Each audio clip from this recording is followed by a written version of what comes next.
Good morning बच्चों। आज हम करेंगे Ampere's law and its application. Okay, moving charge and magnetism के 6 लेक्चर हम कर चुके। 7th लेक्चर में हम पहुंच चुके हैं। और जब आपने देखा इससे पहले वाले लेक्चर में कि हम मैग्नेटिक फील्ड जब करंट एलिमेंट से निकालते हैं तो बायोट सावर्ट लॉ की मदद से निकालते हैं, mu 0/4 ideal cross r/r³। Okay, उसी लॉ को लगा करके हमने different current element, different current shape कह लो, सर्कुलर शेप कह लो या एक स्ट्रेट लाइन कंडक्टर के कारण हमने अलग अलग फॉर्मूले निकाले। राइट, तो फिर एम्पियर्स लॉ क्या है और इसकी जरूरत क्यों पड़ी? एम्पियर्स लॉ कोई अलग से इंडिपेंडेंट लॉ नहीं है, बल्कि ये डिराइव्ड फ्रॉम उसी बायोट सावर्ट लॉ से है। तो अब अगर ये बायोट सावर्ट लॉ से ही डिराइव्ड है तो इसको अलग से हम क्यों पढ़ रहे हैं? इसलिए पढ़ रहे हैं कि कई बार ये उसका थोड़ा सा सिंप्लीफाइड फॉर्म है, जो कई बार सिमेट्रिकल केसेस में अगर हम बायोट सावर्ट लॉ से चल दें तो काफी लंबे चौड़े इंटीग्रेशन और मैथमेटिकल इंप्लीकेशन के बाद रिजल्ट पे पहुंचते हैं, और इससे उन सिमेट्रिकल केसेस में आराम से मैग्नेटिक फील्ड निकाला जा सकता है। इसको समझने के लिए आप सिंपल एनालॉजी आप उसकी देख सकते हैं इलेक्ट्रोस्टैट की। इलेक्ट्रोस्टैट में आपके पास कूलम्ब लॉ था। ओके, फील्ड एक पॉइंट चार्ज के कारण kq/r²। लेकिन गॉस लॉ ने क्या कर दिया था? गॉस लॉ ने, ये भी गॉस लॉ भी कोई इंडिपेंडेंट लॉ नहीं था, वो कूलम्ब लॉ से ही डिराइव्ड है, पर गॉस लॉ ने कई सिमेट्रिकल केसेस में इनफाइनाइट शीट वगैरह के कारण, याद होगा, इनफाइनाइट लाइन चार्जेज के कारण, शीट के कारण, सिलिंड्रिकल शेप के कारण, तो इन सब केसेस में आपका गॉस लॉ बड़ी आसानी से इलेक्ट्रिक फील्ड कैलकुलेट कर देता था। वही चीज है ये एम्पियर लॉ, उसी का आप भाई समझ लो। जो काम वहां गॉस लॉ कर रहा था, आसानी से सिमेट्रिकल केसेस में इलेक्ट्रिक फील्ड निकालने का काम, वही काम यहां एम्पियर्स लॉ करेगा, आसानी से सिमेट्रिकल केसेस में मैग्नेटिक फील्ड निकालने का काम। तो सबसे पहले एम्पियर्स लॉ के स्टेटमेंट देख लें, उसको फिर एनालाइज करें, फिर उसके एप्लीकेशन में जाएंगे। आज हम कुछ एप्लीकेशंस देखेंगे और अगले क्लास में कुछ और इसके एप्लीकेशंस देखेंगे। राइट, चलिए स्टार्ट किया जाए। देखिए स्टेटमेंट क्या कहता है आपको एम्पियर्स लॉ का। एम्पियर्स लॉ का स्टेटमेंट कहता है कि लाइन इंटीग्रल लेना है आपको मैग्नेटिक फील्ड का। Line integral of magnetic field around any closed loop, around any closed loop. याद कीजिए गॉस लॉ, वहां इलेक्ट्रिक फील्ड का सरफेस इंटीग्रल था अराउंड एनी क्लोज्ड सरफेस, यहां closed loop. Okay, is equal to mu naught times the total current crossing the area enclosed by the loop। वहां था क्या? Epsilon not divided by epsilon not of total charge जो उस surface से घिरा हुआ था। यहां है टोटल करंट जो उस लूप से पास कर रहा है। क्या हो गया? हाँ, एक कंडीशन है, provided that electric field in the area remains constant. Electric field नहीं बदलना चाहिए उस एरिया का, अदरवाइज एक अलग इफेक्ट आ जाएगा, जिसको कि हम बाद में देखेंगे जब हम इलेक्ट्रोमैग्नेटिज्म पढ़ेंगे। क्योंकि इलेक्ट्रिक फील्ड और मैग्नेटिक फील्ड रिलेटेड होते हैं ना, तो एक में चेंज दूसरे को पैदा कर देता है। तो हम उस चेंज के कारण जो है उस मैग्नेटिक फील्ड की बात नहीं कर रहे हैं, हम एक करंट के कारण मैग्नेटिक फील्ड की बात यहां हो रही है। इसलिए उस एस्पेक्ट को हमने अभी कांस्टेंट कर दिया, electric field in the area remains constant. Okay, तो मैथमेटिकली इसको क्या लिखा? लाइन इंटीग्रल है अराउंड एनी क्लोज्ड लूप, किसका किसका? मैग्नेटिक फील्ड का, किसके साथ? उस क्लोज्ड लूप के लेंथ के साथ। यहां क्या था, वहां क्या था? Integration E dot ds। यानी ई का ds के साथ आपने लिया था एरिया एलिमेंट के साथ, और इसका आप क्या ले रहे हो, लेंथ एलिमेंट, जो आपने लूप लिया है उसके लेंथ एलिमेंट के साथ मैग्नेटिक फील्ड का, और उस पूरे लूप में इस चीज को कैलकुलेट करना होगा। इसलिए यहां पर ये हमने इसे क्लोज्ड लूप है, तो ये सर्कल दिखाने के लिए है कि हम ये लाइन इंटीग्रल पूरे लूप में कर रहे हैं। और ये चीज किसके बराबर है, mu naught times I in, mu naught times I in. वहां क्या था, आप इसको सिंपल गॉस लॉ से कंपेयर करो तो गॉस लॉ क्या था, E dot D S equal to, वहां अंदर में जो चार्ज था डिवाइडेड बाई एप्सिलॉन नॉट। आपको पता है कि जहां एप्सिलॉन नॉट वहां डिनोमिनेटर में आता है, वहां म्यू नॉट ऊपर आ जाता है। जो काम वहां चार्ज कर रहा था वो काम यहां करंट करता है, ठीक है। वहां पर हम इलेक्ट्रिक फील्ड निकाल रहे थे, यहां पर मैग्नेटिक फील्ड निकाल रहे हैं, इलेक्ट्रिक फील्ड और यहां पर मैग्नेटिक फील्ड, ओके। तो एग्जैक्ट सिमिट्री सी है। अब इस चीज को जरा देखिए आप, मान लो इस एरिया में कुछ करंट हैं, कुछ अंदर की कुछ बाहर की तरफ आ रहे हैं और कुछ करंट अंदर की तरफ जा रहे हैं, ऐसे, ओके। मैंने यहां पर एक लूप ले लिया, कोई जरूरी नहीं कि सर्कल हो, लूप होना चाहिए, ओके, क्लोज्ड लूप होना चाहिए। और कुछ करंट इसके बाहर भी हैं, जैसे मैंने एक डॉट यहां बना दिया, एक क्रॉस यहां बना दिया। तो ये लॉ क्या कहता है कि इस लूप के, जो आपने लूप लिया है इसे हम एम्पेरियन लूप कहेंगे, एम्पियर्स लॉ में लगाने के लिए लिया है, तो इसका नाम हम दे देंगे Amperian loop, Amperian loop, okay. ये कहता है कि हर जगह, इसके हर एक जगह आप देखिए कि मैग्नेटिक फील्ड किधर है, और मान लो कि आप ऐसे चल करके, क्लॉकवाइज चल करके आप लाइन इंटीग्रल लेना चाह रहे हो। आप क्लॉकवाइज भी जा सकते हो, एंटी क्लॉकवाइज, मान लो कि हम अभी क्लॉकवाइज जा रहे हैं। तो हर जगह आप देखिए कि मैग्नेटिक फील्ड क्या है, और लूप का डीएल, डीएल ऐसे यहां पर, तो बी और डीएल के बीच ये एंगल है यहां पर। ये काम आपको हर जगह करना है। जैसे अगर मैं कहूं कि यहां पर मैग्नेटिक फील्ड ऐसे और यहां का डीएल ऐसे, ये वाला डीएल लेंथ वाला, तो यहां का डीएल ऐसे, तो फिर ये सिचुएशन बनी। कहीं पर हो सकता है मैग्नेटिक फील्ड ऐसे हो, डीएल ऐसे हो, यहाँ बी ऐसे है और यहाँ का डीएल ऐसे है।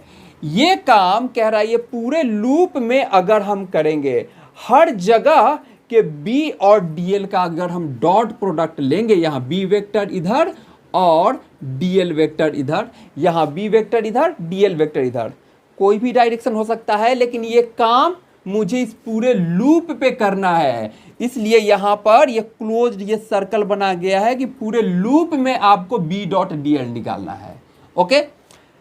तो देखिए ये बी डॉट डीएल किसके बराबर होगा, mu naught into I in. I इन मतलब अंदर अंदर का करंट। मान लो ये करंट I1 है मेरा, ये करंट I2 है और ये करंट I3 है, ये करंट I4 है, ये करंट I5 है और ये करंट I6 है। तो I7 और I8 भी हैं यहाँ पर, वो लूप के अंदर नहीं है तो उन्हें नहीं लेंगे। और अंदर का नेट करंट लेना है। देखो यहाँ पर कुछ करंट बाहर की तरफ आ रहा है, जैसे I1 और यहाँ I1 I3 बाहर आ रहा है, यहाँ पर I5 बाहर आ रहा है और I6 बाहर आ रहा है, जबकि I2 और I4 अंदर जा रहा है। तो यहां पर जब आई इन करोगे अंदर, पहली बात तो ये कि अंदर अंदर का करंट लेना है, तो ये मेरा पिक्चर में नहीं आएगा, ये इस तरफ नहीं आएगा, पहली बात। दूसरी बात कि अंदर के करंट में भी कुछ करंट बाहर की तरफ है जबकि कुछ करंट अंदर की तरफ है। तो आपको अगर बाहर वाले को आप पॉजिटिव कहते हो तो अंदर वाले को नेगेटिव, आपको नेट करंट लेना है, राइट। यानी इस पिक्चर के कंटेक्स्ट में अगर मैं इसे लगाऊं तो मैं कहूंगा कि यहां का integration B dot D L, यहां म्यू नॉट इंटू, मान लो बाहर वाले को मैं पॉजिटिव ले रहा हूं, इसको मैं पॉजिटिव ले रहा हूं, तो I1 I3 I5 I6 ये मेरे हो गए पॉजिटिव,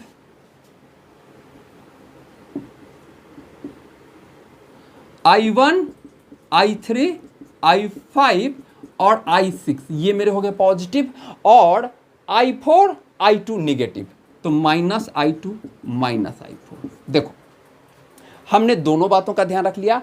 I in तो हमने I7 I8 नहीं लिया, सिर्फ मुझे अंदर से मतलब है, और नेट करंट निकालना है तो पॉजिटिव और नेगेटिव का ध्यान रखते हुए एक को पॉजिटिव किया तो अंदर वाले को नेगेटिव कर दिया, ये कहने का मतलब हुआ इसका। इसके यहाँ पर एक और सावधानी ये कि यहाँ पर जो मैग्नेटिक फील्ड हम ले रहे हैं इस पॉइंट पे हर जगह लेना है, वो मैग्नेटिक फील्ड सिर्फ अंदर वाले के कारण नहीं है। हालांकि हम राइट हैंड साइड में सिर्फ अंदर वाला नेट चार्ज ले रहे हैं, पर लेफ्ट हैंड साइड का में ये जो बी है वो नेट मैग्नेटिक फील्ड है, मतलब अंदर वाले करंट के कारण भी और बाहर वाले के करंट के कारण भी। ये बी टोटल मैग्नेटिक फील्ड है, वहां का नेट मैग्नेटिक फील्ड है अंदर बाहर जितने करंट हैं सबके कारण, लेकिन यहां पर आपको सिर्फ अंदर वाला करंट लेना है। तो कभी कभी चलो वहां भी गॉस लॉ में यही बात होती थी कि क्यू इन अंदर वाला चार्ज लेना है, सरफेस के अंदर वाला चार्ज लेना है, जबकि ई डॉट डी एस का ई जो होता था वो वहां का नेट इलेक्ट्रिक फील्ड होता था। तो देखो बेसिकली इससे कंफ्यूज मत होना। देखो आपको कह रहा है, आपको अकेला बी से इक्वेट नहीं कर रहा है, बी डॉट डी एल से इक्वेट कर रहा है, वहां अकेला ई से इक्वेट नहीं कर रहा था, ई डॉट डी एस से इक्वेट कर रहा था। तो बी डॉट डी एल जो होता है ना, वो बाहर वाले करंट का कहीं पे पॉजिटिव कहीं पे नेगेटिव जो बाहर वाले करंट हैं उनका नेट लूप में अगर हम कैलकुलेट करें तो बी तो है लेकिन बी डॉट डी एल 0 हो जाता था। वही उसी प्रकार वहां ई तो है लेकिन ई डॉट डी एस 0 हो जाता था। तो ठीक है, बी डॉट डी एल में बाहर वाले का net B dot D L 0 हो जाता है, इसलिए उसको हम नहीं लेते हैं, यहां पर सिर्फ हम अंदर वाला करंट लेते हैं। चलो आई थिंक ये क्लैरिटी हो गई होगी कि स्टेटमेंट क्या है। Line integral of magnetic field around any closed loop is equal to mu naught times the total current crossing the area enclosed by the loop, provided electric field in the area remains constant. Okay चलो ये बात ध्यान में रखनी है, electric field वहां का constant होना चाहिए, ये कंडीशन है। ओके चलो बिटाओ, अब हम इसके एप्लीकेशन पार्ट पे आ जाएं। एप्लीकेशन किसका? एम्पियर्स लॉ का। क्या है एम्पियर्स लॉ? साइड में इसको हमने लिख लिया है, B dot D L equal to mu naught I in. Right, आप याद कीजिए कि जब इनफाइनाइटली लॉन्ग वायर था उसके कारण मैग्नेटिक फील्ड आता था mu naught I by 2 pi ए, जहां ए की उस इनफाइनाइटली लॉन्ग वायर से परपेंडिकुलर दूरी था। कैसे निकाला था आपने? पहले बायोट सावर्ट लॉ लगा करके एक स्ट्रेट वायर के कारण मैग्नेटिक फील्ड का फॉर्मूला बनाया था, इंटीग्रेट करके mu naught I by 4 pi A sine theta 1 plus sine theta 2। वहां इनफाइनाइट के कारण थीटा 1 को 90 किया था, थीटा 2 को 90 किया था, sine theta 1 plus sine theta 2 बन गया था, और mu naught I by 2 pi D formula बना था, ये बना था। ओके, जहां भी सिमिट्री है हमें एम्पियर्स लॉ कहता है कि आसानी से मैग्नेटिक फील्ड कैलकुलेट कर देगा। इनफाइनाइट लॉन्ग वायर एक सिमिट्रिकल सिचुएशन है, वहां देखिए वही फॉर्मूला ये कैसे आसानी से ला देता है। अब देखिए ये करंट इनफाइनाइट ऐसे dot dot dot dot dot dot गया जी, माइनस इन्फिनिटी से प्लस इन्फिनिटी। आप इसके कारण यहां पर इस पॉइंट पी पर मैग्नेटिक फील्ड निकालना चाह रहे हैं इस इनफाइनाइटली करंट के कारण। देखिए ये पी पॉइंट, ये वायर इनफाइनाइट, ये पॉइंट पी, तो मैं एक एम्पेरियन लूप इस तरह से लूंगा कि एम्पेरियन लूप सेलेक्ट करना है इस तरह से कि आपको सिमिट्री बने। जहां सिमिट्री बनेगी वहीं हम यहां पे आसानी से लगा पाएंगे। या तो B0 हो, आप एम्पेरियन लूप इस तरह से ले लीजिए कि B डॉट DL पे हर जगह B0 हो। देखिए मान लो जैसे ये है इंटीग्रेशन B डॉट DL, अगर मैंने एम्पेरियन लूप इस तरह से ले लिया कि या तो B0 हो जी, या तो बी लेंथ के पैरेलल आ जाए, लेंथ के पैरेलल आ जाए हर जगह, तो यहां पर थीटा 0 बन जाएगा और कॉस 0 1 हो जाएगा, बी डॉट डीएल का बी डीएल बन जाएगा। या तो बी परपेंडिकुलर आ जाए लेंथ एलिमेंट्स के, तब उस केस में थीटा 90 डिग्री हो जाएगा और ये फिर बी डॉट डीएल 0 बन जाएगा। तो ऐसे ऐसे सिमिट्रिकल केसेस में आप इसको आसानी से लगा पाओगे। अब इसका यह मतलब नहीं है कि वो दूसरे जगह अप्लीकेबल नहीं है, अप्लीकेबल नहीं है, मैथमेटिकली प्रैक्टिकल नहीं है, यानी हम निकाल नहीं पाएंगे, कॉम्प्लिकेटेड मैथ हो जाएगा, जबकि हम एम्पियर्स लॉ सिंपलिसिटी के लिए लगा रहे हैं। तो एम्पियर्स लॉ हर सिचुएशन में किसी तरह का एम्पेरियन लूप ले लो पॉसिबल है, पर हमें इस तरह से लेना है एम्पेरियन लूप, हमें इस तरह से सिमेट्रिकल सिचुएशन में इसे लगाना है कि हम आराम से इस इंटीग्रेशन को इंटीग्रेट कर पाएं और बी निकाल पाएं। जैसे यहां पर देखिए कि यहां पर अगर इनफाइनाइट वायर है और उसके कारण मैग्नेटिक फील्ड निकालना है तो एम्पेरियन लूप कैसा होगा। अब अगर मैं मानूं कि ये इनफाइनाइटली लॉन्ग वायर है और यहां पर मुझसे पूछ रहा है तो क्या मैं एक सर्कल ले लूं, तो वो इस करेंट के सिमेट्रिक नहीं है बिल्कुल। जब सिमेट्रिक रहेगा तो हर जगह मैग्नेटिक फील्ड सेम रहेगा, और आपको ये पता है कि इस केस में जो मैग्नेटिक फील्ड होता है वो टेंजेंशियल होता है। तो आपका बी और डीएल, क्योंकि बी भी इसका सर्कल में घूमेगा और आप एम्पेरियन लूप भी सर्कल में ऐसे ले रहे हो, तो बी और डीएल का डायरेक्शन भी एक ही होगा, तो कॉस 0 भी आपको मिल जाएगा। और इस सिमेट्रिसिटी के कारण बी का वैल्यू इस सर्कल के हर एक पॉइंट पे सेम होगा, तो आप इंटीग्रेशन से बाहर भी निकाल पाओगे। तो कैसा होना चाहिए इसका एम्पेरियन लूप?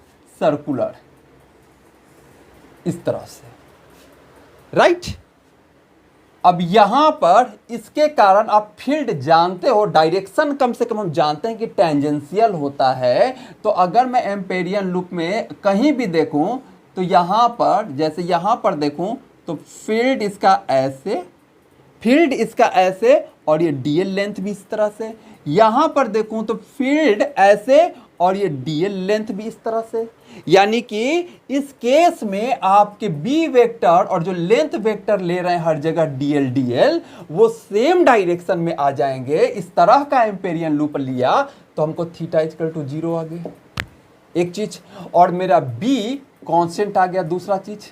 ये दोनों चीज मेरी सिमेट्री इस इंटीग्रेशन को काफी आसान कर देगा। देखिए, integration B dot D L equal to mu naught, और इस एम्पेरियन लूप वाले इस एरिया के अंदर तो यही एक सिंगल करंट है, तो लिख दूं म्यू नॉट आई। बाहर कोई करंट है भी नहीं और अंदर में ये सिर्फ ये सिंगल करंट है, तो म्यू नॉट आई। अब आपने कहा कि हर जगह जिसका मैग्नेटिक फील्ड है टेंजेंशियल है और डीएल भी टेंजेंशियल है, अलोंग लूप की ही हम लेंथ ले रहे हैं, तो बी और डीएल के बीच थीटा 0, तो बी डीएल कॉस 0 कितना हो जाता है 1, तो मैं यहां नहीं लिख रहा हूं म्यू नॉट आई। ओके, अब देखिए हर जगह सिमेट्री के कारण बी की वैल्यू सेम, यानी इस इंटीग्रेशन में बी मेरा कांस्टेंट हो गया। हर जगह इस एम्पेरियन लूप पे पूरे पे बी की वैल्यू सेम, तो बी को हम कांस्टेंट कहेंगे और बी को हम बाहर निकाल लिए, और इंटीग्रेशन डीएल आ गया इक्वल टू म्यू नॉट आई।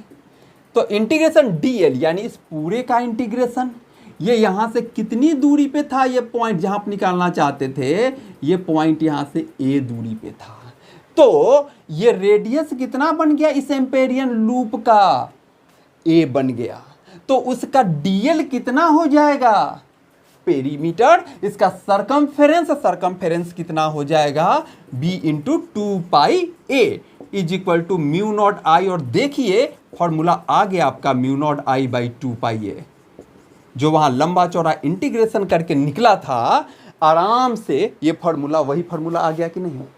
तो जहां जहां सिमेट्रिकल केसेस मिलेगा हम इस एम्पियर लॉ को लगा करके आराम से मैग्नेटिक फील्ड कैलकुलेट कर लेंगे। चलिए और केसेस देखें इसके। ओके, मिटाऊं। अब इसका हम दूसरा एप्लीकेशन देखें। हम मैग्नेटिक फील्ड कैलकुलेट करेंगे इस बार cylindrical current carrying wire, long cylindrical current carrying wire, जिसका एक यूनिफॉर्म क्रॉस सेक्शन और उस क्रॉस सेक्शन से एक यूनिफॉर्मली करंट जा रहा होगा और ये काफी लंबा है। Okay, field, magnetic field, long cylindrical current carrying wire. Okay, देखिए ये थोड़ा सा हम इमेजिन करें कि थोड़ा सा मोटा, इतना मोटा ये वायर है, ये इसका क्रॉस सेक्शन है और ये इनफाइनाइटली लंबा है, ये इनफाइनाइटली लंबा है। तो और इसमें करंट आई फ्लो कर रहा है, तो करंट आई तो इसके पूरे क्रॉस सेक्शन से फ्लो कर रहा होगा ना। अगर मैं उसको सिंबॉलिकली दिखाऊं, काट के, इस वायर को काट के ऐसे काटा तो यहां पर इसका सर्कुलर क्रॉस सेक्शन मिल जाएगा। ये सर्कुलर क्रॉस सेक्शन को मैं यहां दिखाऊं, ये सर्कुलर क्रॉस सेक्शन को मैं यहां दिखा रहा हूं ऐसे, ऐसे। ये मेरा वो सर्कुलर क्रॉस सेक्शन है जिससे इस पूरे सर्कुलर क्रॉस सेक्शन से ये करंट डॉट डॉट डॉट, ये करंट आ रही है dot dot dot dot dot dot dot, ये डॉट डॉट डॉट है, बाहर की तरफ वाले करंट को दिखा रहा है। ठीक है, इस पूरे क्रॉस सेक्शन से ये पूरे ये वायर है, पूरा ऐसे वायर जिसको कि काट के हम यहाँ क्रॉस सेक्शन देख रहे हैं और ये इनफाइनाइटली एक्सटेंडेड है इस तरह से। ओके, अब ये पूछ रहा है कि इस वायर के कारण मुझे बताइए इस पॉइंट पे फील्ड, इस पॉइंट पे फील्ड, जो कि इस वायर का अपना मैं रेडियस ले लूं, इस वायर का अपना रेडियस ए ले लूं और ये पॉइंट को एक पल को मैं कह दूं आर दूरी पे बताइए, ये इसका सेंटर हो गया।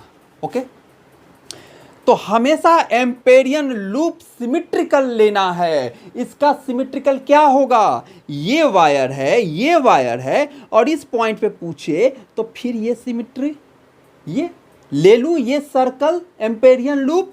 तो यहां पर पूछ रहा है तो इस आर रेडियस का आप एम्पेरियन लूप ले लिए, ये मेरा एम्पेरियन लूप हो गया।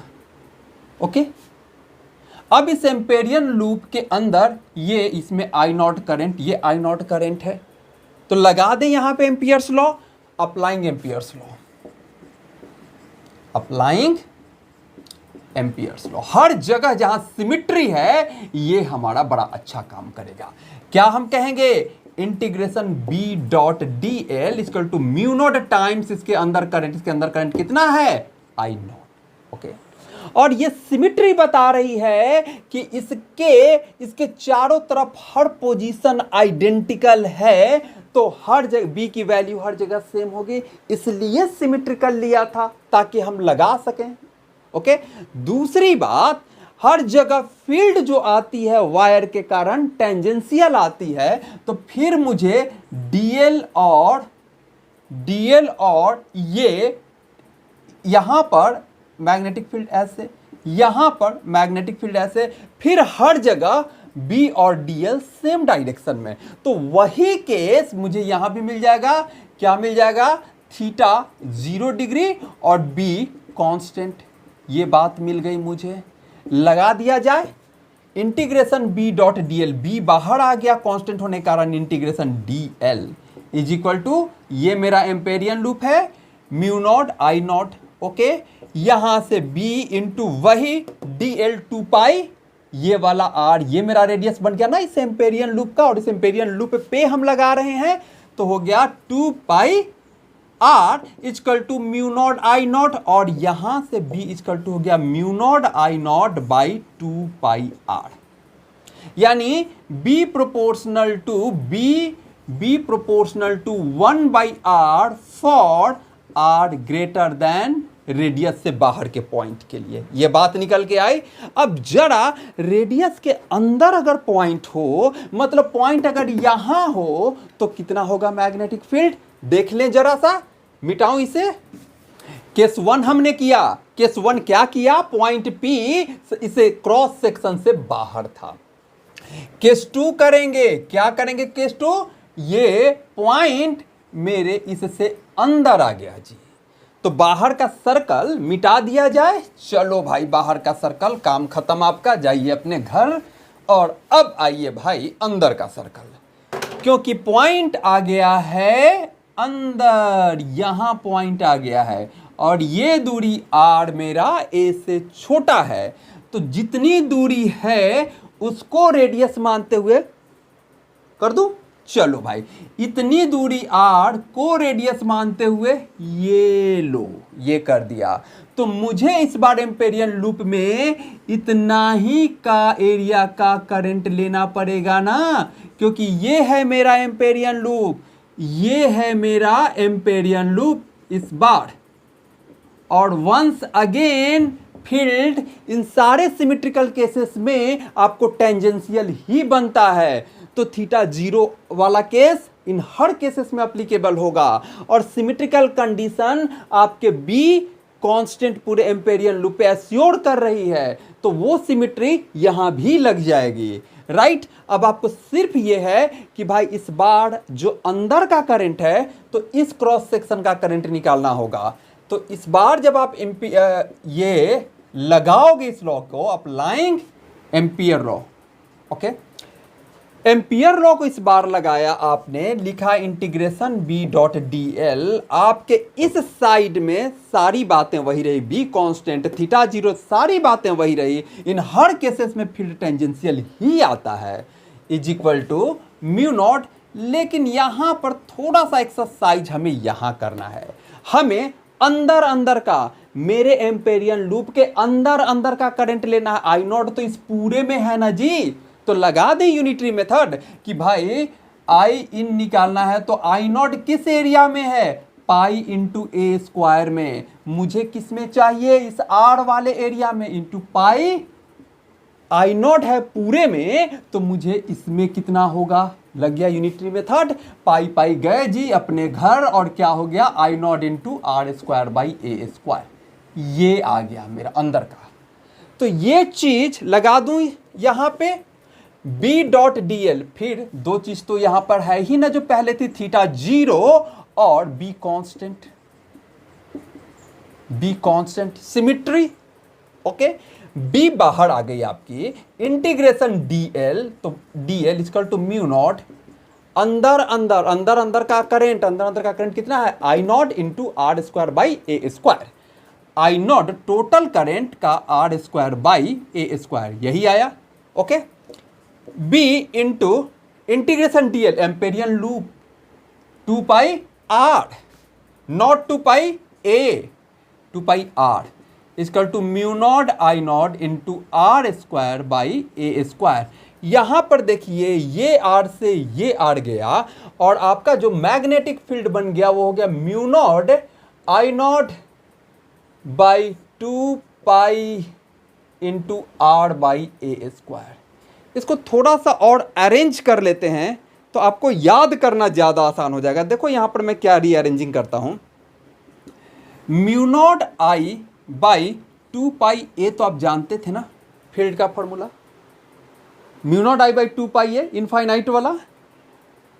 और ये अगर मैं r इक्वल टू ए कर दूं, अगर मैं r इक्वल टू ए कर दूं तो बात आ जाएगी सरफेस पे। तो सरफेस पे इस ए से ये ए कटा एक बच जाएगा mu naught I by 2 pi ए। यानी ये जो फील्ड है वो सरफेस पर का, यहां पर का फील्ड है, ओके। अब इसी में देखो mu naught I by 2 pi ए मैंने यहां ले लिया है, इनटू लिख दूं मैं r बाई ए। यानी आप कह सकते हो कि अंदर में किसी पॉइंट पे कितना फील्ड है, तो सरफेस पे जो फील्ड है, सरफेस पे ये फील्ड है, सरफेस पे ये वाला फील्ड है, into r by A. R by A, अगर आप बिल्कुल अंदर आ जाते हो, आर जीरो कर देते हो तो फील्ड हो जाएगा जीरो, आर आधा रख देते हो तो फील्ड हो जाएगा आधा। यानी सीधा सीधी R by A factor of जो सरफेस पर का फील्ड है, ओके। तो इस तरह से आप याद रख सकते हैं इसको, बी इन आ गया आपका mu naught I by 2 pi ए का आर बाई ए, राइट। यहां पर भी आप देखो r का प्रोपोर्शनल आ गया। और पहले आपने देखा था कि जब हम बाहर का पॉइंट ले रहे थे, जब हमने पॉइंट यहां लिया था तो यहां पर b 1 बाई आर के प्रोपोर्शनल आया था, जबकि यहां पर वाला जो b है वो आपको आर के प्रोपोर्शनल आ गया, ये आपको आर के प्रोपोर्शनल आ गया। तो ग्राफ जरा किस तरह का बनेगा जरा देखें, मिटाऊं, इरेज करूं इसे। वहां आपको फॉर्मूला बन गया था बी आउट, अगर मैं आउट का पॉइंट लिखूं तो mu naught I by 2 pi R, और यहां से हमने कहा था कि वो आर के इन्वर्सली प्रोपोर्शनल है, और यहां फॉर्मूला आपको बन गया ये। तो ये सारा तो कांस्टेंट है, और हमने कह दिया कि बी प्रोपोर्शनल टू आर। तो जब आप ग्राफ ड्रॉ करेंगे इसका, इधर आपने मैग्नेटिक फील्ड लिया और इधर आपने सेंटर से दूरी आर लिया, तो आर इक्वल टू 0 रखने पे तो फील्ड 0 है, और आर के बाद वो linearly B proportional to R linearly बढ़ रहा है सेंटर, ये पेरिफेरल पॉइंट तक, पेरीफेरी पे आ गए। यहां पर आपका आर जो है वो ए के बराबर है, और यहां पर जो मैग्नेटिक फील्ड की वैल्यू आई थी वो mu naught I by 2 pi ए आया, राइट। इसके बाद आपको आउट का इन्वर्सली प्रोपोर्शनल टू आर हो जा रहा है, यानी जैसे जैसे आर बढ़ रहा है फील्ड घट रहा है। B proportional to 1 by R आ रहा है, B proportional to 1 by R का ग्राफ वाई प्रोपोर्शनल टू अगर 1 बाई एक्स हो जाए तो ग्राफ ऐसा आता है, ठीक है। इसको बोलते हैं रेक्टेंगुलर हाइपरबोला। तो इसके बाद ग्राफ ऐसा जाएगा घटते घटते, और जब आर इनफाइनाइट हो जाएगा तो बी हो जाएगा 0, यानी ये ऐसे घटते घटते घटते घटते घटते घटते ऐसे कहीं इनफाइनाइट पे जाके 0, ये सिचुएशन बनी। ऐसा ही कुछ ग्राफ आता था, याद करो इलेक्ट्रोस्टैट में, जब एक यूनिफॉर्म चार्ज स्फीयर के अंदर फील्ड और बाहर फील्ड का ग्राफ कुछ इसी तरह का आता था, ठीक है। ओके, तो वहां और यहां में कंप्लीट सिमिट्री है, सिचुएशन से सारे वहां गॉस लॉ के आधार पे ही हम एम्पियर लॉ देख रहे हैं। चलो इरेज करूं इस चीज को। अब इस चीज पे ना एक न्यूमेरिकल देखते हैं, इसी फॉर्मूले पे, जो आपका फॉर्मूला बना है इसी फॉर्मूले पे अब एक न्यूमेरिकल देखा जाए, ठीक है। दोनों केसेस हमारे क्लियर हो गए, अंदर और बाहर, ठीक है। तो अब इसमें कुछ इस तरह का न्यूमेरिकल देखो, आपके पास कोएक्सियल केबल हैं, एक ऐसे और थोड़ा स्पेस छोड़ करके दूसरा वाला केबल है ऐसे, ये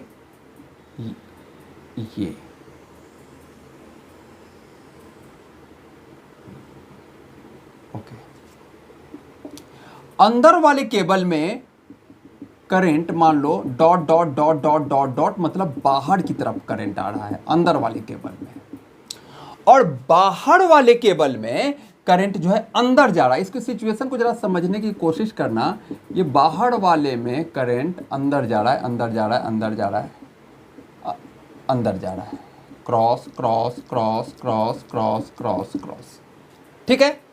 यानी ये केबल में करंट ऐसे आ रहा है, और ये वाले केबल में कुछ इस तरह का है। देखो ये अंदर वाला केबल हो गया, और ये समझो ऐसे बाहर वाला ये केबल है। तो इसके अंदर वाले क्रॉस सेक्शन में ये करंट आ रहा है, और बाहर वाले इस क्रॉस सेक्शन में करंट ऐसे अंदर जा रहा है, इस क्रॉस सेक्शन में करंट अंदर जा रहा है, ठीक है। और बीच का स्पेस जो है वो खाली है। ओके, दोनों केबल क्लियर हो गया, ये केबल और ये वाला केबल, ओके। बीच का स्पेस खाली है। इस दोनों में करंट आई नॉट है, इसमें भी करंट आई नॉट है और इसमें भी करंट आई नॉट है। फर्क सिर्फ इतना है कि एक में बाहर की तरफ आ रहा है और दूसरे में अंदर की तरफ जा रहा है। ये सपोज करो दिया हुआ है, मान लो कि ये रेडियस ए है और इस बाहर वाले क्रॉस सेक्शन का ये वाला रेडियस बी है, और ये सबसे बाहर वाली बाउंड्री ये रेडियस सी है। अब हम इसमें अलग अलग सिचुएशन लेते हैं। मान लेते हैं कि केस 1 लेते हैं, एक पॉइंट केस 1 कहूं कि मेरा जो आर है ए से भी छोटा है, यानी यहाँ पर ये पॉइंट मैंने ले लिया। तो यहाँ पर बताइए मैग्नेटिक फील्ड कितना है। तो देखो जहाँ पर भी जिस पॉइंट पे मैग्नेटिक फील्ड पूछ रहा है, आप सिमेट्रिकली वहाँ एक क्या ले लोगे, गॉसियन लूप। ये देखो ये मेरा ये ले लिया मैंने, ये ले लिया मैंने गॉसियन लूप, ये वाला, समझ में आ रही है बात? जिस दूरी पे कह रहा है हमें, तो उस दूरी पे ये ले लिया जी मैंने गॉसियन लूप। अब गॉसियन लूप और ये दूरी, ये वाला यही दूरी है मेरा r, और ये दूरी तो आप जान रहे हो यहां से यहां तक ये दूरी क्या है, ये वाली दूरी है a। ओके, तो इसके अंदर अब जब हम गॉस लॉ लगाएंगे तो देखो सिमिट्री, एक तो हमने सिमिट्री मेंटेन की है, बिल्कुल ये सारे पॉइंट बिल्कुल सिमिट्रिकल हैं, तो हर जगह बी सेम, और इन सारे क्रॉस सेक्शन के अंदर फील्ड हमेशा टेंजेंशियल होता है। तो यहां पर वो बात आपको मिल जाएगी फिर से, theta zero integration B dot D L का बी बाहर आ जाएगा, और बी डी एल के बीच का वो कॉस जीरो, क्योंकि टेंजेंशियल ही फील्ड होता है, टेंजेंशियल ये वाला, ये सर्कल के अलोंग सारे टेंजेंशियल टेंजेंशियल टेंजेंशियल, तो बी और डी एल के बीच कॉस जीरो 1 बन जाएगा। तो ये पहले भी मिल रही थी और सिमिट्री हमें अब भी मिलती रहेगी। लेकिन यहाँ पर अब सावधानी क्या लेनी है कि हमें सिर्फ यहाँ का करंट लेना होगा, सिर्फ इस वाले एरिया का करंट लेना होगा। तो देखो आप कह रहे हो कि इस वाले इस पूरे अंदर से आई नॉट करंट बाहर आ रहा है, इस पूरे अंदर से भी तो आई नॉट करंट ही बाहर आ रहा है ना, और बाहर वाले से आई नॉट करंट अंदर जा रहा है। तो इस पूरे से आई नॉट करंट बाहर आ रहा है, तो इस छोटे वाले सर्कल से कितना करंट आ रहा है, तो मैं आई इन निकाल लूं। वही तरीका कि भाई अगर आई नॉट करंट पूरे के पूरे पाई ए स्क्वायर में है, तो उस पाई आर स्क्वायर से कितना करंट जा रहा है, तो वही जैसे वहां हमने निकाला था I naught into R square by A square. Okay, या डायरेक्ट हम कहें कि अंदर में फील्ड कितना होगा, हम चाहें तो डायरेक्ट फार्मूला लगा सकते हैं जो हमने निकाला है कि B equal to mu naught I naught by 2 pi surface पे, यानी यहां पर कितना होगा 2 पाई a का r बाई a, जो कि a जाके a स्क्वायर बन जाता था। तो इसमें इस केस में तो बड़े आराम से आ गया कि फील्ड इतना होगा, हमने डायरेक्ट वो फार्मूला लगा दिया। ओके, अब केस बी देखते हैं। केस बी में इस बार ना हम ये जो है इस पॉइंट को, आर पॉइंट को यहां लेके आते हैं, यानी कि पहले वाले सर्कल से तो बाहर है पर दूसरे वाले सर्कल से अभी अंदर है। तब देखें जरा क्या सिचुएशन बनती है। यानी केस 2 में मेरा ये पॉइंट आ गया यहां, तो इस बार मैं एम्पेरियन लूप लूं, ये वाला मेरा बन गया एम्पेरियन लूप। ओके, तो इसका जरा केस 2 करें। केस 2 मेरा r इस बार a से बड़ा है, पर ये r मेरा छोटा है, a से तो बड़ा है पर ये r मेरा छोटा है, अभी b से छोटा है। b मेरा ये दूरी है, यहां तक का दूरी जो है मेरा b है, और यहां तक का पूरा, यहां से सबसे बाहर वाला ये दूरी मेरा c है। क्लियर? तो देखिए क्या होगा, एम्पेरियन लूप ये जब लिया तो पूरा का पूरा आई नॉट अंदर आ गया, बाहर से तो कोई मतलब नहीं है, ये जो करंट है बाहर है, मुझे एम्पेरियन लूप में जो हम के उसके अंदर जो करंट है सिर्फ हम वो लेते हैं integration B dot D L equal to mu naught I in. Okay, तो इन में अंदर वाला आई नॉट है, बाहर वाला आई नॉट तो है नहीं, तो इसका सीधा सीधी फॉर्मूला बन जाएगा जो हमने फॉर्मूला निकाला था कि बाहर में जो फील्ड होता है वो mu naught I not current by 2 पाई बाहर की दूरी, यानी r, ये दूरी, कौन सी दूरी, इस बार मेरा r बन गया यहां से यहां, ये वाली दूरी यहां से लेकर के यहां तक, ये दूरी मेरी r बन गई। ओके, तो हमने डायरेक्ट वो फार्मूला लगा दिया। अब इसमें अगला केस हम लेते हैं, ये बात क्लियर हो गया होगा, इस सर्कल के लिए अंदर वाला फार्मूला और इस सर्कल के लिए बाहर वाला फार्मूला वही लगा दिया है। इन दोनों में तो केस में तो दिक्कत नहीं है। केस 3 लेते हैं, केस 3 लेते हैं। केस 3 में इस बार जो हम पॉइंट ले रहे हैं यहां ले रहे हैं, मतलब इनके B और C के बीच में मेरा R है, इसके बीच में पड़ रहा है, ये बाहर वाला जो आई नॉट है ना इसके बीच में पड़ रहा है। तो जहां भी जो भी मेरा R है वहां से हम एम्पेरियन लूप ड्रॉ कर लेंगे, यानी मैं यहां से ये मैं एम्पेरियन लूप ड्रॉ कर रहा हूं, ये देखिए दोनों के बीच से ये मेरा एम्पेरियन लूप हो गया, ये रहा। ओके, और इस बार मेरा ये दूरी r है, ये दूरी r है, तो बार बार सिचुएशन बदली तो मुझे अंदर का करंट केस 3 हम क्या ले रहे हैं भाई, केस 3 में इस बार जो मेरा आर है वो पूरे के पूरे ये बी से भी बड़ा हो गया, आर मेरा बी से बड़ा हो गया, पर आर ये मेरा सी से छोटा है अभी, ये केस है। ओके, ऊपर वाले दोनों केस तो आपको क्लियर हो गए होंगे, सिंपल फॉर्मूला बेस्ड थे। इस केस में देखें, ऊपर वाले को मैं इरेज कर रहा हूं।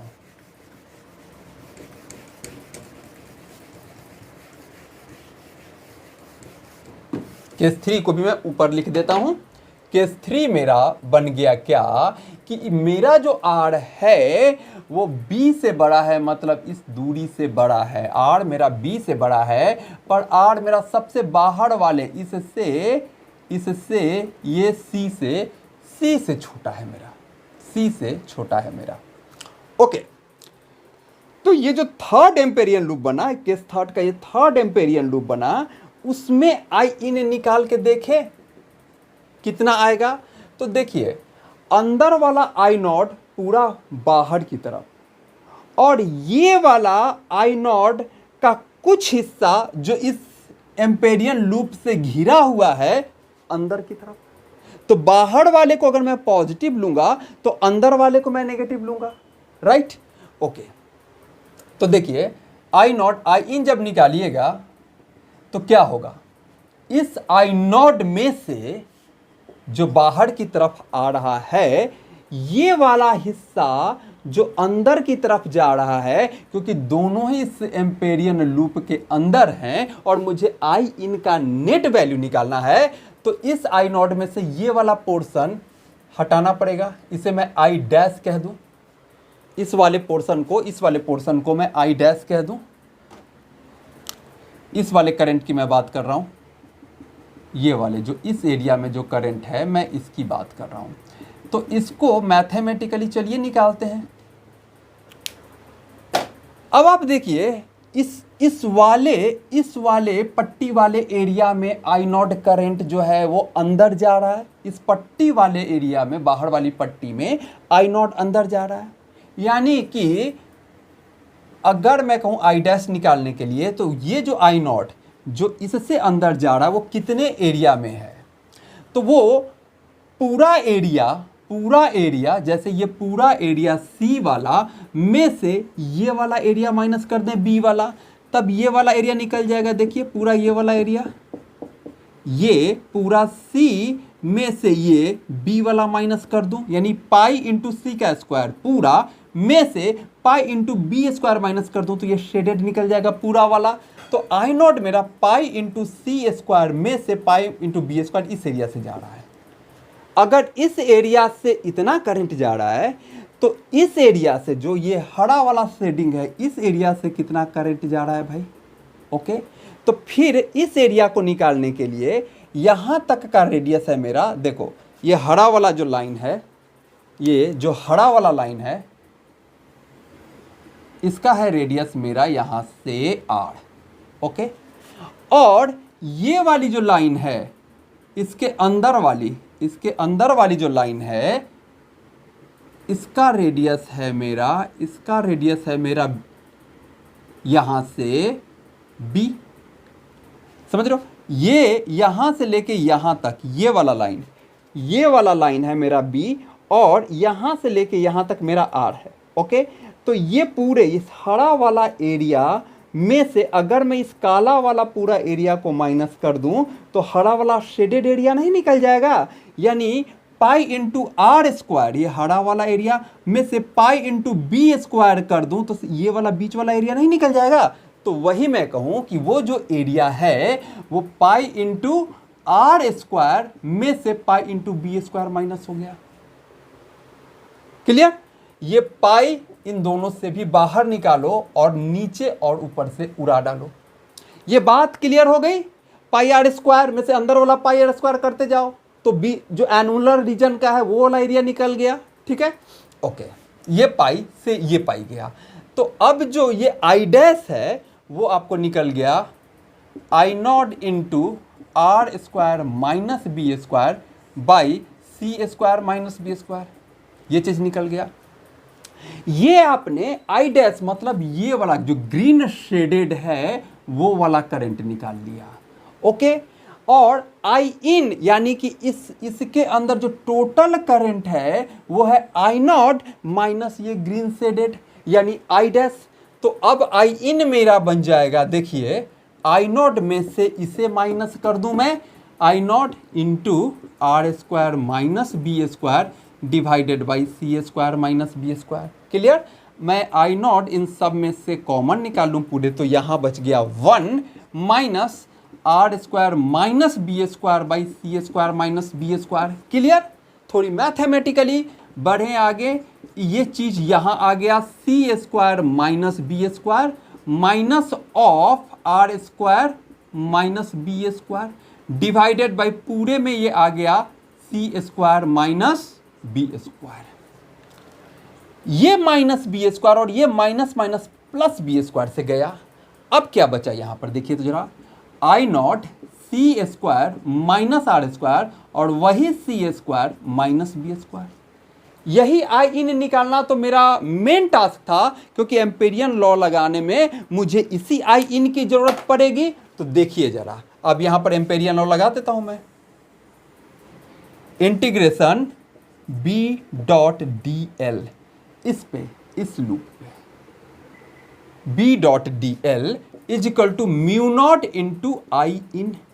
आई इन मेरा निकल चुका, बी बाहर आ गया, सिमेट्रिकल कंडीशन, फिर वही बी बाहर आ गया, D L 2 pi R equal to mu naught into I in. क्या निकाल चुके हो? I naught C square minus R square divided by C square minus B square. Clear हो रहा है? तो b इजकल टू सीधा सीधी क्या हो जाएगा, mu naught I naught by 2 pi R, mu naught I naught by 2 pi R का ये फैक्टर क्या, C square minus R square by C square minus B square. ये आ जाएगा यहां पर मैग्नेटिक फील्ड की वैल्यू केस 3 के अनुसार इस पॉइंट पे। ओके, अब एक केस और ले लेते हैं। इस बार में ना पूरे मैं बाहर आ जा रहा हूं, यहां पर आ जा रहा हूं, यानी मेरा आर सी से भी आगे चला गया। ठीक है, चलो इसको मिटाऊं, चलो मिटा रहा हूं इसे। इसमें हम कर रहे हैं केस 4। केस 4 में इस बार पॉइंट मेरा जो आर है दूरी, वो पूरा का पूरा सबसे बड़े रेडियस मतलब इससे भी बाहर आ गया, इससे भी बाहर आ गया। तो नया एम्पेरियन लूप बना ले उस दूरी पे। ओके, ये मेरा पॉइंट यहां आ गया इस बार, तो ये बन गया मेरा नया एम्पेरियन लूप, ये बन गया मेरा नया एम्पेरियन लूप। ओके, ये बन गया मेरा नया एम्पेरियन लूप। ये दूरी मेरी इस बार आर बन गई जो कि सी से भी ज्यादा है। तो फिर यहां पर देखो, एक बार मजेदार बात यहां पर देखो कि जब इसके अंदर, इस सबसे बड़े वाले के अंदर आई इन की बात आएगी, एम्पेरियन लूप ग्रीन से बना लेते हैं हम, एम्पेरियन लूप ग्रीन से बनाते आ रहे हैं, तो एम्पेरियन लूप हम ग्रीन से ही रख ले, थोड़ा समझने में आसानी हो गया। ये हो गया मेरा नया एम्पेरियन लूप। तो इस बड़े एम्पेरियन लूप के अंदर ही है दोनों करंट ना, ये दोनों, ये आई नॉट बाहर आने वाला और ये आई नॉट अंदर जाने वाला, दोनों इस बड़े वाले एम्पेरियन लूप के अंदर ही है। अब अगर हम बाहर आने वाले को प्लस आई नॉट कह रहे हैं और तो अंदर जाने वाला तो माइनस आई नॉट हो गया ना, दोनों गए जी अपने घर, जीरो। तो integration B dot D L is equal to zero, यानी कि बी जीरो, बाहर कोई मैग्नेटिक फील्ड नहीं होगा इस केस में। यानी कि सारी की सारी मैग्नेटिक फील्ड इस सिचुएशन में ना, यहां इस बाउंड्री के अंदर अंदर ही सारी की सारी मैग्नेटिक एनर्जी ट्रैप्ड है, बाहर नहीं आ रही है।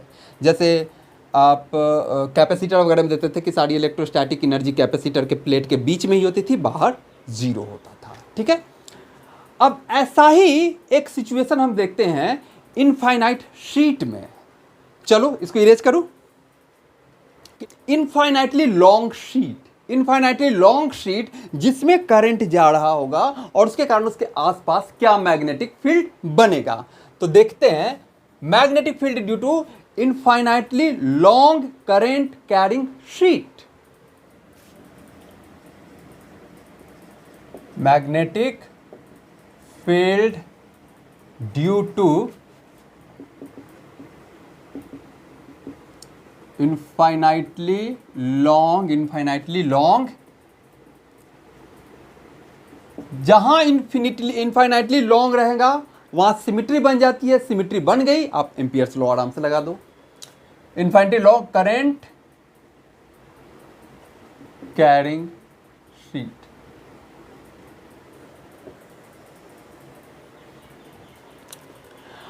Infinitely long current carrying sheet कुछ ऐसे समझो कि किस तरह का ये शीट है। ये मान लो ये वो शीट है। इनफाइनाइट बनाने के लिए इधर से डॉट डॉट, इधर से डॉट डॉट कर दो, और इस शीट की कुछ थिकनेस है, ये रही, डॉट डॉट, इधर से भी डॉट डॉट, और इसमें करंट इस शीट में, इसको बुक की तरह समझो, इसको इस बुक की तरह समझो। ये शीट है बेसिकली जो इनफाइनाइटली एक्सटेंडेड है, पर जब हम इसको काट रहे हैं तो मुझे ये क्रॉस सेक्शन दिख रहा है। अब इस क्रॉस सेक्शन को ही आप इनफाइनाइट कर दो, जो मैं यहाँ बना रहा हूँ, तो आप ये वाला देख रहे हो, इसका क्रॉस सेक्शन देख रहे हो। अब इसमें करंट, मान लो इसमें करंट ऐसे चला रहा है, यानी कि इस क्रॉस सेक्शन से करंट ऐसे आ रहा है, इस क्रॉस सेक्शन से करंट ऐसे आ रहा है, और ये चीज इनफाइनाइट तक एक्सटेंडेड है। तो बेसिकली इसे ऐसे डायरेक्शन में मुझे करंट दिखाना है, तो बाहर के लिए आप डॉट दिखाते हो, तो मैं दिखा रहा हूं कि इसमें ये करंट है, डॉट, ये डॉट डॉट ऐसे आते हुए करंट है, ये हो गए, ये करंट हो गए। इस infinitely long current carrying sheet के कारण मुझे यहां पर इस पॉइंट पे मैग्नेटिक फील्ड चाहिए, इस पॉइंट P पे मुझे मैग्नेटिक फील्ड चाहिए। ठीक है, तो देखो जो पॉइंट इधर है, इस शीट की सिमिट्री के अनुसार, अगर मैं इसके करस्पॉन्डिंग ये पॉइंट P डैश ले लूं, इसके करस्पॉन्डिंग ये पॉइंट P डैश ले लूं, तो इन दोनों जगह फील्ड की वैल्यू सेम होगी। सिमिट्री बता रही है, बिल्कुल आइडेंटिकल। अगर करंट ऐसे आ रहा है तो जो कंडीशन यहाँ है वही कंडीशन यहाँ है। ओके, अब मैं क्या कर रहा हूँ कि यहाँ पर देखो, अगर एक करंट एलिमेंट ले लें यहाँ पर ऐसे, और इसके करस्पॉन्डिंग, इसी के करस्पॉन्डिंग इतनी ही दूरी पे मैंने यहाँ ले लिया ऐसे, तो ये एक ये छोटा सा एलिमेंट जो मैंने लिया, ये इनफाइनाइट करंट कैरिंग वायर की तरह बन गया, इनफाइनाइटली करंट कैरिंग वायर की तरह बन गया। ओके, अब देखो सिचुएशन, इसके कारण यहाँ पर फील्ड क्या होगा, तो इस पोजीशन को यहाँ से मिला दिए, और फील्ड इसके कारण ऐसे बनेगा। ये इनफाइनाइटली करंट कैरिंग वायर बन गया ना, तो इसके कारण सर्कुलर ऐसे, इसके कारण फील्ड ऐसे, तो यहाँ पर ऐसे बनेगा इस डायरेक्शन में, और वो ऐसे जा कर के यहाँ पर ऐसे बना देगा इस डायरेक्शन में। बेसिकली ये समझ लो ना कि ये चीज ऐसे, इसके कारण ये करंट है, ये करंट एलिमेंट, ये करंट है, तो इसके कारण सर्कल में इसके चारों तरफ करंट ऐसे ही होगा ना, ऐसे ऐसे ऐसे ऐसे ऐसे ऐसे ऐसे। ओके, यानी यहाँ पर इस वाली लाइन पे परपेंडिकुलर, और यहाँ पर इस वाली लाइन पे परपेंडिकुलर, रेडियल लाइन पे परपेंडिकुलर, ऐसे ऐसे। इसके कारण, अब इसके कारण देखो, इसके करस्पॉन्डिंग हमने ये पॉइंट लिया था, ये और ये। ओके, एक डायमंड टाइप का। यहां पर देखो, यहां पर आप देखो तो इसके कारण बनेगा ऐसे, यानी इस पे परपेंडिकुलर। इसके कारण ये वाले करंट, इस वाले करंट के कारण यहां पर इस पोजीशन पे बनेगा ऐसे, यानी इस लाइन पे परपेंडिकुलर ऐसे। ओके, ये वाला इस लाइन पे परपेंडिकुलर है, और ये वाला इस लाइन पे परपेंडिकुलर है। उसी प्रकार यहां पर इस वाली लाइन के कारण देखो बनेगा, इसके कारण यहां पर इस वाले लाइन पे परपेंडिकुलर ऐसे, यानी ऐसे। ओके, तो इन दोनों एलिमेंट के कारण यहां पर जो फील्ड बन रहा है उसकी सिचुएशन देखो, इसका ये कंपोनेंट तो कैंसल आउट हो जाएगा, ये कंपोनेंट और ये कंपोनेंट देख रहे हो एक दूसरे को कैंसल आउट कर देंगे, और ये वाला कंपोनेंट दोनों का ऐड ऑन हो जाएगा।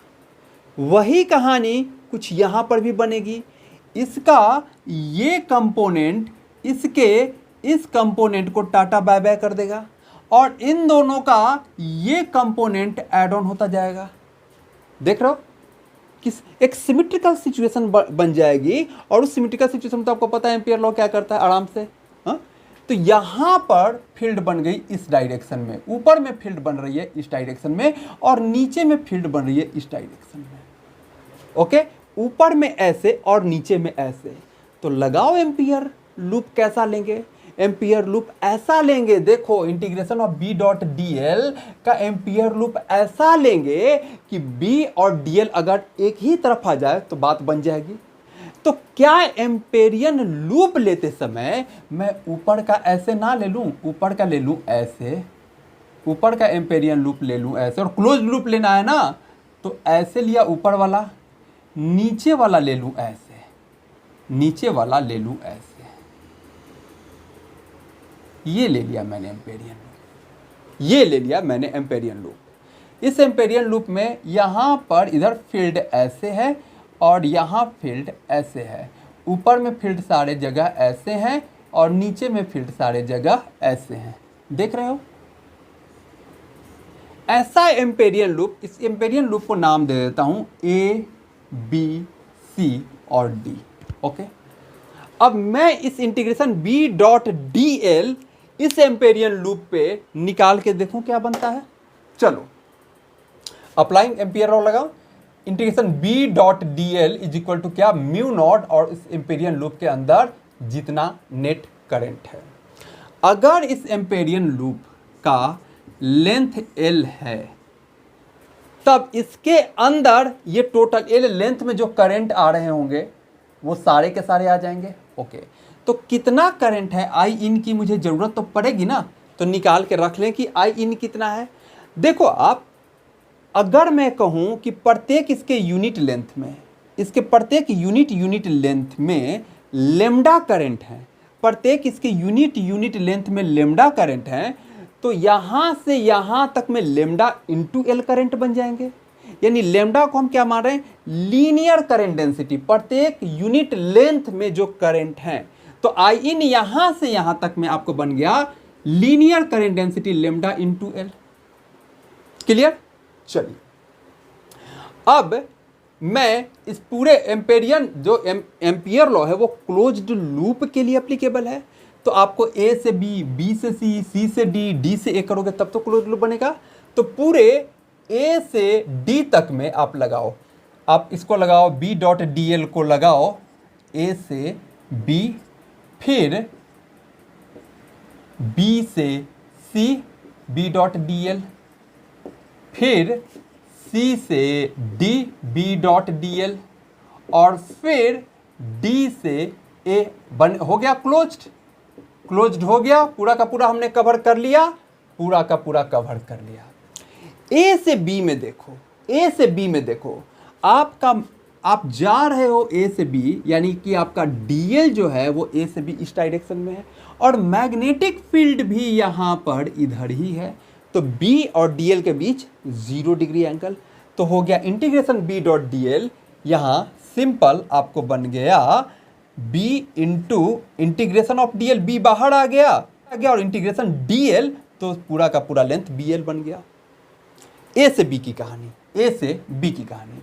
बी से सी में देखो, बी से सी में आप जा रहे हो ऐसे, जबकि फील्ड ऐसे है।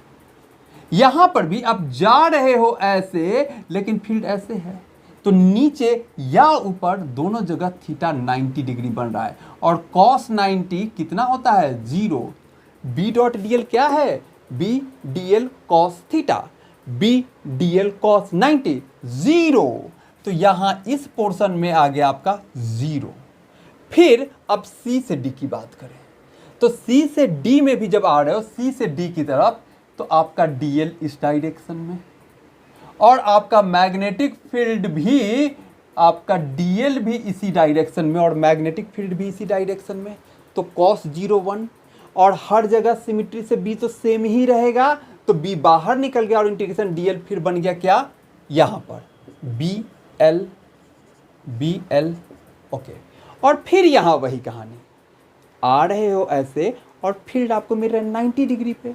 ओके, तो ये हो गया 0। एम्पेरियन लूप हमें लेना ही इस तरीके से है कि या तो मैग्नेटिक फील्ड उसके पैरेलल हो जाए या परपेंडिकुलर हो जाए, कांस्टेंट हो जाए, तो इस तरह के केस में ही आप आराम से कैलकुलेट कर लोगे। ठीक है, चलो ये सारा का सारा LHS किसके बराबर है, mu naught I N is equal to mu naught I N. अंदर में कितना करंट है, यहां से यहां इस एम्पेरियन लूप में यहां से यहां तक का करंट कितना है, lambda into L, lambda L.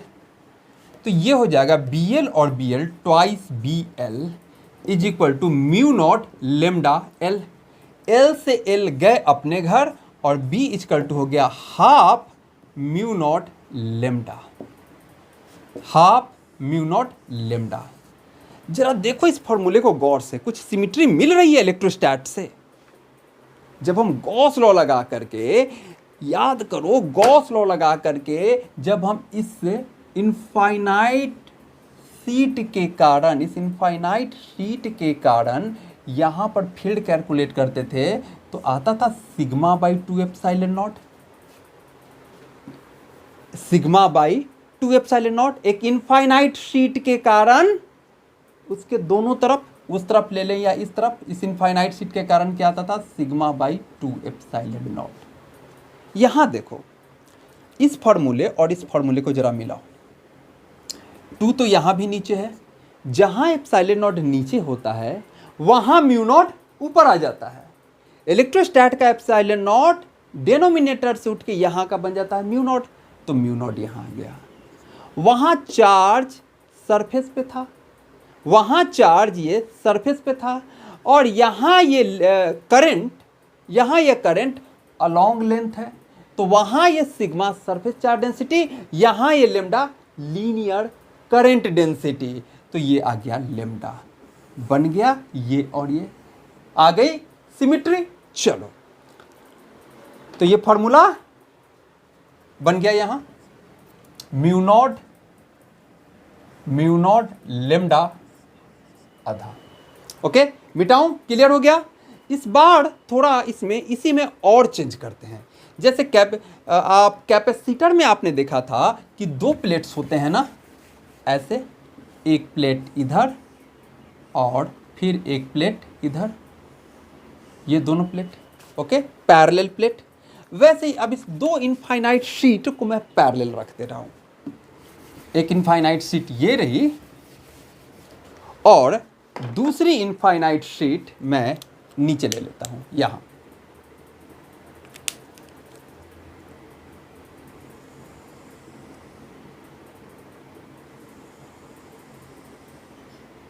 Infinite sheet, infinite sheet. और जैसे कैपेसिटर में एक प्लेट पे पॉजिटिव होता था, एक प्लेट पे नेगेटिव होता था, तो एक से करंट बाहर आ रहा है तो दूसरे से करंट मैं अंदर भेज रहा हूं। तो उसी प्रकार ये 2 शीट के बीच का ये एरिया बन गया। 3 रीजन में डिवाइड कर रहा हूं, रीजन 1, बीच का रीजन 2 और तीसरा ये रीजन बाहर का। इसके कारण आपने देखा कि फील्ड आता था इधर, कोई कंफ्यूजन नहीं है। ऐसे करो, इसकी तरफ ऐसे थंब करो, और यहाँ पर पूछ रहा है तो पाम को इधर स्ट्रेच करके मार दो ऐसे। इसके कारण फील्ड इधर आता था इधर। मैं इसे प्लेट A नाम दे दूं और इसे प्लेट B नाम दे दूं, और इसके कारण इधर के एरिया में फील्ड आएगा इधर, ऊपर में, इससे ऊपर में ऐसे, और इससे नीचे में फील्ड आएगा इधर। इधर के सारे एरियाज में, मतलब रीजन 2, रीजन 3 सब इस प्लेट के नीचे बन रहे हैं। इसके 2 नंबर रीजन भी इसके नीचे है और 3 नंबर रीजन भी इसके नीचे है। यहाँ भी ऐसे है। ये जो फील्ड है, ये फील्ड है ए प्लेट के कारण, तो magnetic field due to A, magnetic field due to A, magnetic field due to A. अब जरा इसकी कहानी देखें किसके कारण इस रीजन में, इस रीजन में, इस रीजन में डायरेक्शन क्या क्या है? ओके, ये है क्रॉस, क्रॉस है, क्रॉस है। अब यहाँ पर देखें तो क्रॉस यानी अंदर की तरफ ये थंब करो और नीचे तो ये इधर आ गया इस साइड को। ओके, यानी यहाँ से नीचे ये इधर बना, किसके कारण?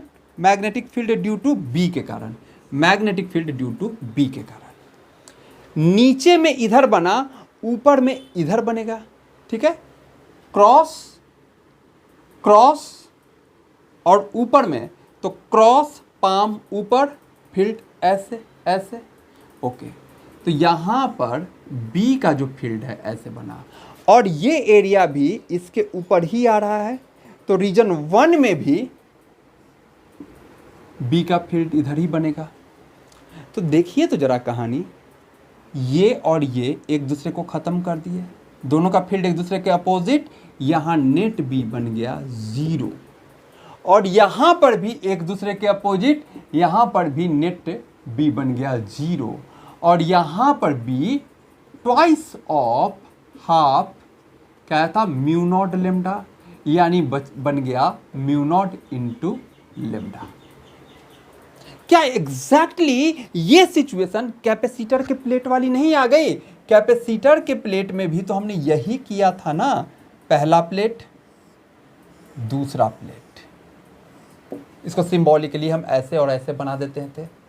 तो यहाँ पर भी तो हमने यही किया था ना कि इसके कारण अगर पॉजिटिव है और इसके कारण ये अगर चार्ज निगेटिव है तो इसके कारण यहाँ पर फील्ड ऐसे, इसके कारण यहाँ पर फील्ड ऐसे, इस निगेटिव के कारण यहाँ अट्रैक्ट, अपनी तरफ अट्रैक्ट करता हुआ दोनों तरफ से, तो यहाँ ऐसे और यहाँ ऐसे। जबकि इस पॉजिटिव के कारण ऐसे दूर निकलता हुआ तो इस पॉजिटिव का यहाँ भी ऐसे रहेगा, तो यहाँ और इस निगेटिव का यहाँ भी ऐसे रहेगा। पॉजिटिव के कारण दोनों तरफ दूर भागता हुआ और निगेटिव के कारण दोनों तरफ इसकी तरफ आता हुआ। तो देखिए फिर यहाँ E 0 हो जाता था, E 0 हो जाता था और यहाँ सीधा सीधी सिग्मा बाई 2 एप्सिलॉन नॉट का डबल होकर के फील्ड आ जाता था, सिग्मा बाई एप्सिलॉन नॉट। तो कुछ उसी तरह की सिचुएशन नहीं बन गई? क्लियर? ओके, तो हर स्टेज पे हमें इलेक्ट्रोस्टैट से सिमेट्री मिलेगी यहाँ। चलिए,